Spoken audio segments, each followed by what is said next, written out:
just how wealthy really are you? And I guess more pertinently, how wealthy do you want to be? My name's Paul Smith. Welcome to this week's edition of Money Matters. Because as you know, if you've watched this before, I believe that money really does matter. Not for its own sake, but for the choices that it gives you. And I want to get into that in detail today. I want to talk about you, your wealth, and the wealth appraisal. And I am joined by a super special guest that you really don't see very often. I know her quite well. She sat next to me. She's Aniko. Thank you for joining me. No problem at all. We're going to be talking about the wealth appraisal, because for us, wealth it is money, but it's not about the money at all, is it? No, it's the choices. It's the choices. And very briefly, for anyone that doesn't know us, someone put on my Facebook feed recently, just how did you get from a pit village to private jets? So essentially that's my journey. I went from a Yorkshire mining village to, we're fortunate enough to fly around in private jets these days. And for you, what was your upbringing? Where were you? In Hungary, from behind the iron curtains. Yeah, so neither of us really, well, we didn't start with anything, did we? Financially speaking. Yeah. And now that we've got wealth, we can do all sorts of things that we never dreamt that we could. So I've got a test for you. I wanted to take you back to when we first met, around about that time. Okay. By that time, you were working for a big international company, you had a big salary. In fact, Procter & Gamble was your first company, wasn't it? Yeah. So, big Western company, but based in Budapest. You earned quite a lot of money compared to local standards, didn't you? I was quite well paid, yes. I had Western salaries in Eastern Europe. But you weren't saving an awful lot, or you weren't investing an awful lot, were you? Yeah, I was investing in myself and my doodad desires, yeah. Okay, so this wasn't a financial investment. Without getting into too much detail, you're not that unusual, or weren't that unusual, in the sense that you were earning money, it happened to be good money, but by the end of the month, there was pretty much no money left. Yeah. Would that be roughly fair? Yes, that's a fair. Okay, we've obviously gone on to become wealthy now. And wealth, just so that you know what I mean by it, wealth is that state of being where you no longer exchange your time for money. Because we both went to school, got good exams, degrees, and got good jobs, didn't we? Mm-hmm. And then we got highly paid jobs. Yep. But all that means is that you're selling each hour of your life for a lot of money. Yeah. So being wealthy means you've got assets, like in our case, properties or gold or whatever, that goes up in value or pays you a monthly income, so you don't have to work anymore. Yep. I want you to do the wealth appraisal. And by the way, you can all do the wealth appraisal. There'll be a link below, and it will give you a personalised report telling you how to become wealthy. But I don't want you to answer it like now.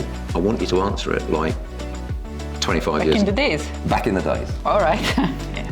Okay. So the first question, do you feel like you have an investment strategy that is working well? Now, this isn't now. This was 20, 25 years ago. Yeah, that would be not investing at the moment. So you weren't investing at all? No.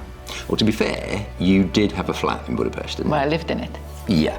So in Aniko's head, she owned, well, it's a really nice apartment, but because you lived there, it wasn't an investment. Yeah, it wasn't making money for me, so that's why I wouldn't say Fine. Not investing. Okay, so that's question number one. Ding.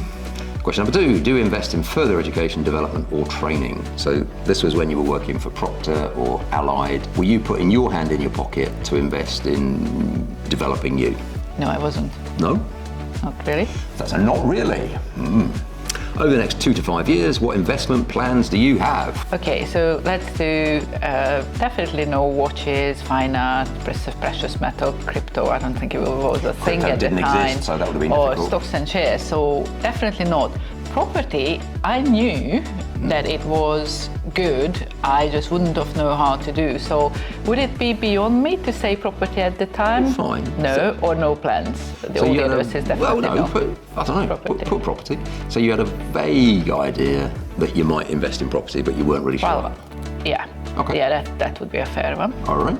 Which of these 3 areas are most important to you? Okay, so I was a career person, so career was definitely. Family and loved one was always one. There actually isn't a box in here that says Paul. Family and loved ones, you can go into that box, my dear.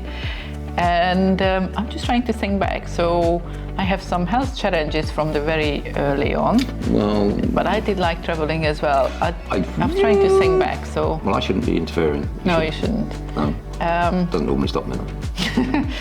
Oh, I will go for health and fitness was my first choice, so I will go with that. What does your work life look like? I was an employee. So these are varied. So have you got a business? You're not. Oh, it is asking. I'm employed and have a side hustle. No, I didn't have any, so I was just employee. Regular. If you were to roughly audit how you spend your time, where would you say most of it goes? It would be work. Yep, it would. Do you have any outside help with your money stroke investing? No. No. Easy? No. It says how many hours a week do you work? There isn't one here for 168. 60 plus will do, thank you. Do you set goals, personal, financial, career, etc.? Yeah, I would say yeah. When it comes to tax, which of these statements would apply to you? I pay too much tax. I use legal tax incentives. I want to be more tax efficient. I don't think about it. I don't think about it. No. How do you see money? So definitely not the last two. It's one of my deepest desires. I don't think I was thinking that money was a challenge for me.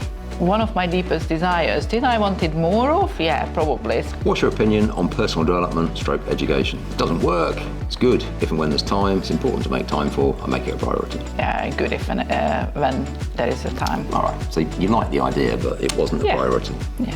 How active are you in seeking mentors that help you progress your skills and experience? No. Not. No.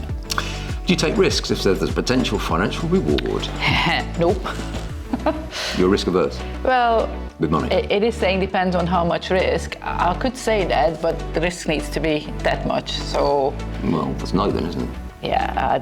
Are you able to take holidays every year without impacting your income? I would say that with careful budget, so... Well, no, actually it's not true. I was spending money. I was not quite comfortably. What's the main reason you work? Well, I enjoyed what I was doing, so and I enjoyed the money what it was giving, so I felt like that's what you do, and I was having well paid to. Yeah, so I would read that for you as you perceived you didn't have any other choice. It's what you're supposed to do. I definitely thought that that's what you do, but I enjoyed it, so it's no other choice for me. Implies a bit that it's a must, and it was a must, but I never felt it like as a must, so it's a hard one for me. I would say provide for my family, purely because I was spending money home to mum and dad. I was making sure they can get on to the same level I was. If you're an investor, what's your portfolio consist of? Well, not applicable. Okay. Look, she sat here in Monaco now, 20 odd years later. 20 odd years ago, she was not an investor. It is not too late for any of us. What areas of learning, if any, matter the most to you? Okay, so I was the vocational improvement, so I wanted to be best in my job. I also had personal development interest and a bit of a health and fitness, I would say. Not spiritual and not financial investing. If you were to become a millionaire overnight, what would you do? So if you won the lottery or whatever it was back then. Going back then, can I do two? Because I would have spent it, give some away. Yeah. But I would have either saved or invest a bit of it as well. But I don't know. At that time, I would have just asked somebody to help me. I wasn't silly. I was just not interested. So. Definitely wouldn't save it. I never wanted to be wealthy by saving myself into wealth, I have to say. That's just not me. I'm sure it's working for some people, but I rather not. Yeah, so spend it and give it some away, I think would have been what I would have answered at the time. Do you do any social, charitable, religious, philanthropic work? Nothing at the time, no. Do you invest regularly? No, I wasn't at the time. What's your view on good debt as a means to invest? Borrowing money in order to invest? Well, you weren't doing it, were you? I did borrow on my home, and at the time that was a big thing because there was no mortgage in Hungary. No. So I remember that. And I did, and I wasn't afraid of it because I knew that I can earn money, and I never understood. Everything what depends on me and my actions, I'm okay with. I was even at that time only concerned if it's somebody else's, it depends on them. But anything what I know I need to get up and do, I will. I do remember being shocked when I discovered that Aniko's, well, as she says, it wasn't really a mortgage, it was more like a personal loan, but it was like 16-17% interest rate. It was huge, wasn't it? Yeah, but I knew that my salary will carry it, and I wanted independence. So in my head, it was like buying a house on a credit card. It's like... I would have wanted to understand more, because obviously this one is good debt as a means to invest. So I would have been, I'm interested. So back back in the day, which of these activities would you do in an average week? Work, for sure. Yeah. Time with family and friends. Weekends I would have gone home. I would have done a bit of relaxing and a tiny bit of exercise. Maybe that's a bit. Okay, what are your views on cash savings? I wish I had more. Wish I had more. I just spent all one Join the night. club. That's like 99% of the world, isn't it? What's your opinion on disciplined people? I respect them. I'm one of them. Yeah, I would say you've always been disciplined. Whatever you decide to do, you do. Yeah. Do you have complete control of your time? No. Most of your life was not yours, was it? No. How much time in the average week do you spend reading or listening to educational books or podcasts? A week, I would say 1 to 3 hours. 1 to 3 hours, okay. Would you ever use debt to increase your means to invest, for example, loans or mortgages?